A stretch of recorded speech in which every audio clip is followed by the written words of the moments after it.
Nowadays, we take curiosity for granted. We believe that if we put in the hard work, we might one day stand before the pyramids, discover a new species of flower, or even go to the moon. But in the 18th and 19th century, female eyes gazed out windows at a world they were unlikely to ever explore. Life for women in the time of Queen Victoria was largely relegated to house chores and gossip, and although they devoured books on exotic travel, most would never leave the places in which they were born. However, there were a few Victorian women who, through privilege, endurance, and not taking no for an answer, did set sail for wilder shores. In 1860, Mary Ann North, an amateur gardener and painter, crossed the ocean to America with letters of introduction, an easel, and a love of flowers. She went on to travel to Jamaica, Peru, Japan, India, Australia. In fact, she went to every continent except Antarctica in pursuit of new flowers to paint. "I was overwhelmed with the amount of subjects to be painted," she wrote. "The hills were marvelously blue, piled one over the other beyond them. I never saw such abundance of pure color.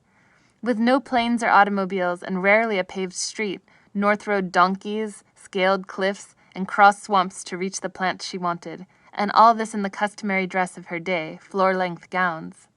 As photography had not yet been perfected, Mary Ann's paintings gave botanists back in Europe their first glimpses of some of the world's most unusual plants, like the giant pitcher plant of Borneo, the African torch lily, and the many other species named for her, as she was the first European to catalogue them in the wild. Meanwhile, back in London, Miss Mary Kingsley was the sheltered daughter of a traveling doctor who loved hearing her father's tales of native customs in Africa. Midway through writing a book on the subject, her father fell ill and died, so Kingsley decided she would finish the book for him.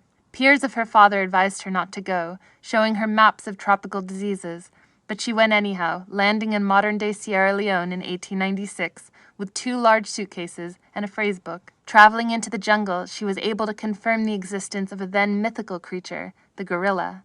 She recalls fighting with crocodiles, being caught in a tornado, and tickling a hippopotamus with her umbrella so that he'd leave the side of her canoe. Falling into a spiky pit, she was saved from harm by her thick petticoat. "A good snake, properly cooked, is one of the best meals one gets out here," she wrote. Think Indiana Jones was resourceful? Kingsley could out-survive him any day. But when it comes to breaking rules, perhaps no female traveler was as daring as Alexandra David Neal. Alexandra, who had studied Eastern religions at home in France, wanted desperately to prove herself to Parisian scholars of the day, all of whom were men. She decided the only way to be taken seriously was to visit the fabled city of Lhasa in the mountains of Tibet.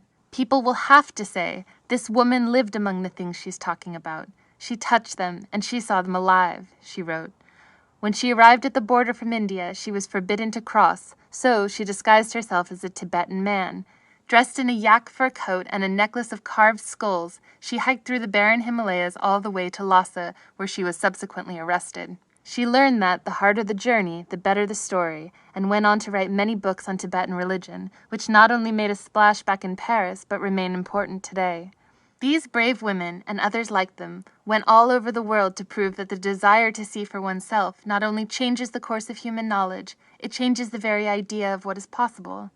They used the power of curiosity to try and understand the viewpoints and peculiarities of other places, perhaps because they themselves were seen as so unusual in their own societies.